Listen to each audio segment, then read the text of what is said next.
everybody. Happy Wednesday. Here in Delaware, it is raining. I love the rain. Rain always symbolizes a refreshing, a renew, starting over, all of the things. Some people may not like the rain if they have to drive in it, which I completely understand.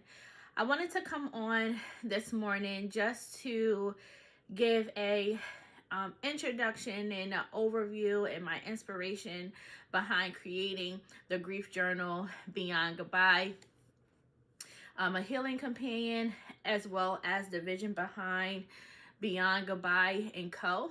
I will walk you through the inside of the journal and explain how you can use the journal, as well as how you can use the notebook if you decide to buy the notebook as a bundle with the journal or the notebook within itself. A little bit about me. My name is Noni Ife Taylor. I am a clinical social worker in the state of Delaware and Pennsylvania. My background is in hospice and working with older adults. I am currently providing mental health therapy to women and older adults through my practice called Restorative Minds and Hearts. And what led me to create this journal is my experience working in hospice, walking people through grief, and even now as a therapist. I found that in my work, it was important for those who I was working with to write out how they were feeling. When you are experiencing grief, your assumptive world is shattered. The world that you knew before with your loved one in it is no more, and you are left to picking up the pieces. I would say that this journal is not only for individuals who have lost someone to death, but it can be a job loss, it can be friendship loss, it can be pet loss. You may be experiencing a breakup. It also may be grieving the loss of your identity. Maybe you're grieving how things should have been, or you're grieving what things could have been if a certain opportunity came to pass, because grief is multi-layer. And even if you are grieving the loss of someone physically, it's not just the death of the person, it's everything attached to the person. So the quality of the relationship, maybe some traditions, some routines, just the day-to-day things that is different. And I'll use this as an example when it comes to losing someone physically. Once the funeral has occurred and that is over, people start to move on and people start to move forward in their lives, and then you as the griever are left with these emotions, still trying to process them. So there's a couple things that I realize in my work is that some of us were raised just culturally within our family system to not show emotion. And so when we are navigating grief, we have all these emotions that are coming up, and it is confusing us. Sometimes it may make us feel uncomfortable because we don't know what to do with them, or we really don't know how to identify them. We just know that something is off. Another thing is, I created this journal for those who feel like they don't have the time to grieve, because life doesn't stop because you lose someone or you're grieving the loss of something, right?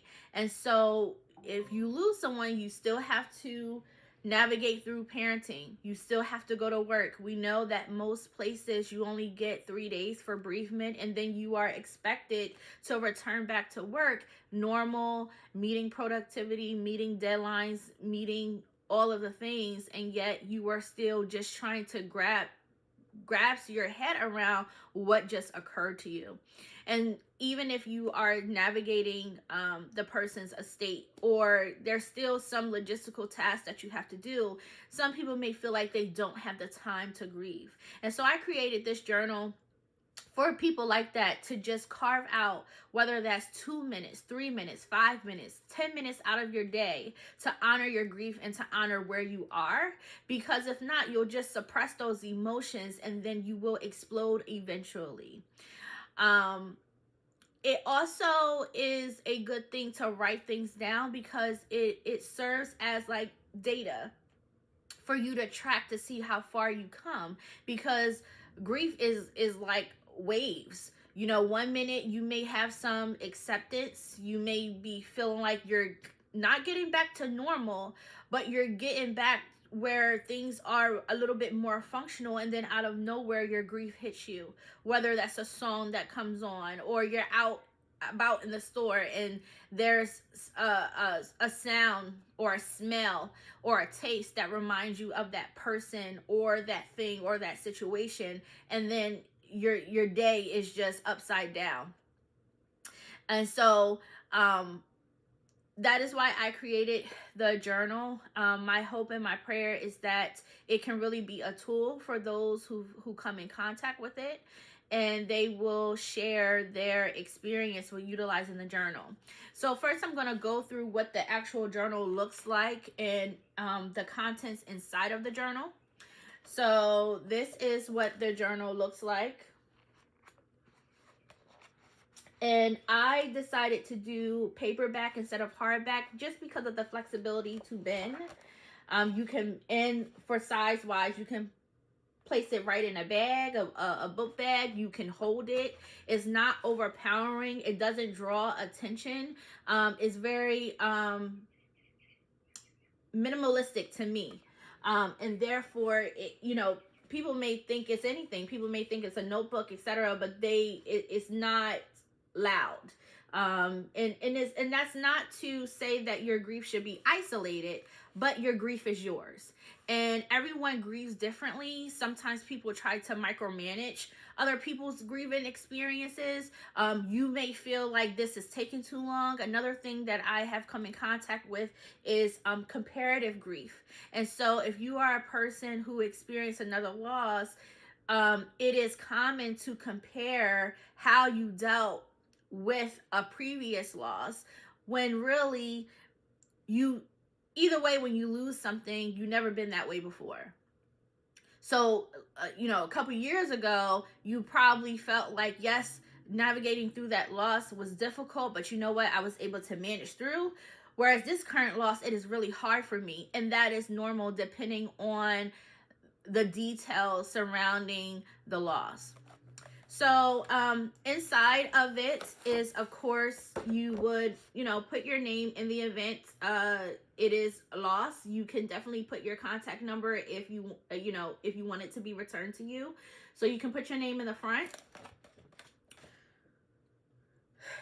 I also added like a welcome letter, just sending my condolences and just providing some kind words in the opening.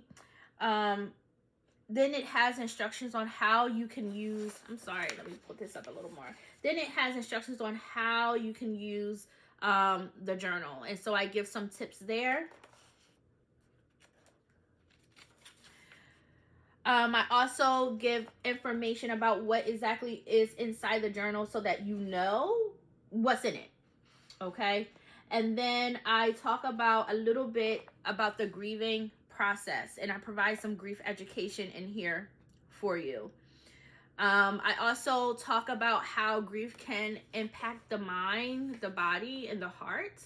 And that is just some information for you to know, because like I said, you may not been this way before, and I think having just some education and just some information may make things connect the dots a little bit. May not complete the whole picture, but at least you have like a framework to know, like, okay, this is what I'm working with, and this is why I am feeling the way that I am feeling. I also have just some tips of ways to heal through grief, because grief is not a destination. It is really a journey. You learn to become one with grief. The grief is not going to go away. You're always going to remember the loss. But as you work through your grief, you'll be able to integrate through, and you'll be able to live life and still remember the loss, because two things can be true at the same time, and you can do two things at the same time as well. I added an emotion guide because in my work, one of the things that I have come across is that, like I had stated previously, how our childhood and our family dynamics really do play a part in how we express our emotions and how we navigate through challenging times. And so it is common, or I should say, it is easy to understand if someone who is grieving may feel like it is difficult to actually feel the feels because they never had to do that before. They typically, something may occur and they just keep going.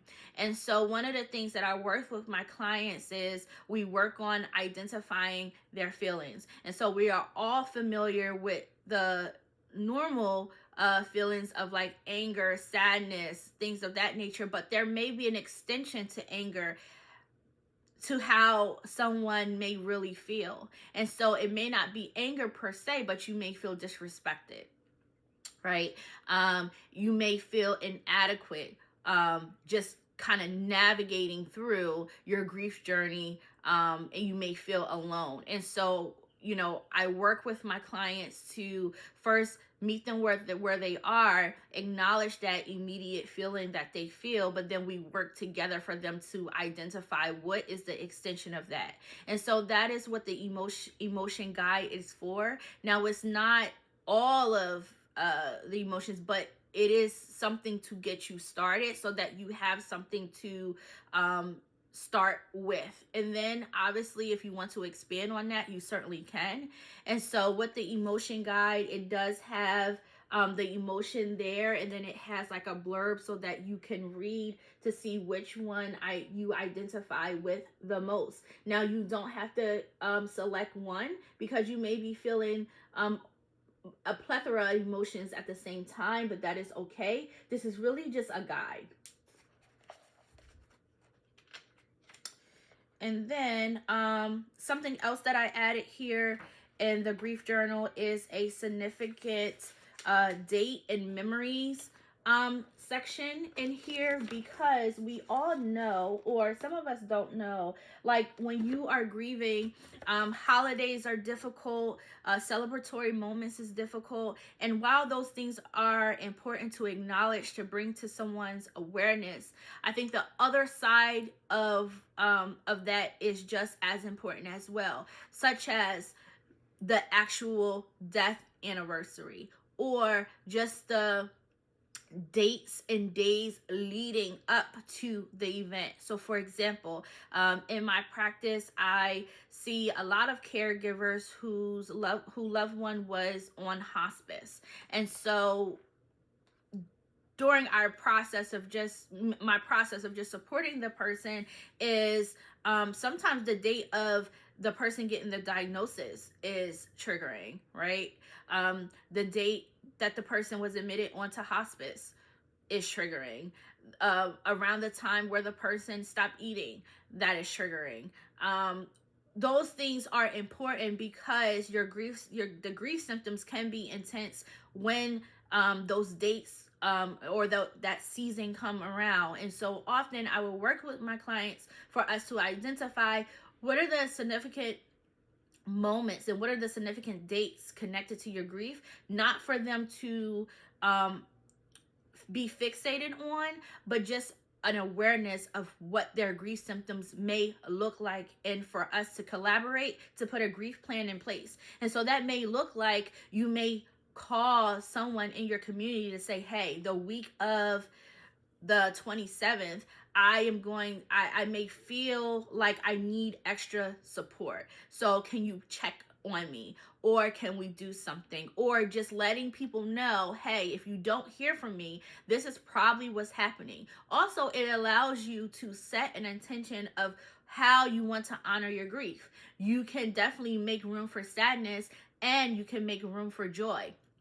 And so it is only difficult when we are blindsided when those dates come. Because starting out, I would have clients, we're working through the grief, they're navigating it, and then they feel irritated, they feel off, they feel some discomfort, and then together we have to investigate, what season are we in, what is significant about the time that we are in. And once they disclose that, then we work together on a plan. And so that is just for you to jot down what those significant dates and memories are, just for you to be aware and to give you permission to love on yourself a little more and increase your soul care for yourself.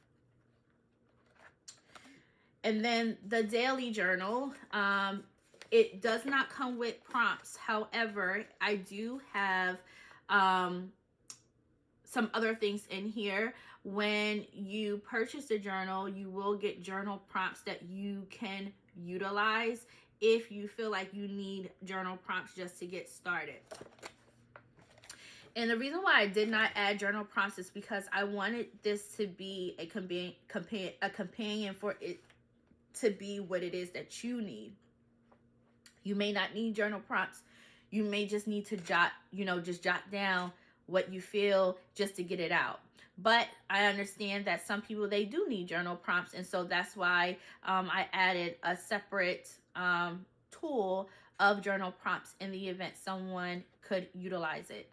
And so with every day of the journal, there is a date, as well as I added 3 tasks, check boxes, because when you're navigating through grief, there is something called grief brain, where you may feel a little foggy, and it is challenging to try to do all of the things while you're trying to adjust.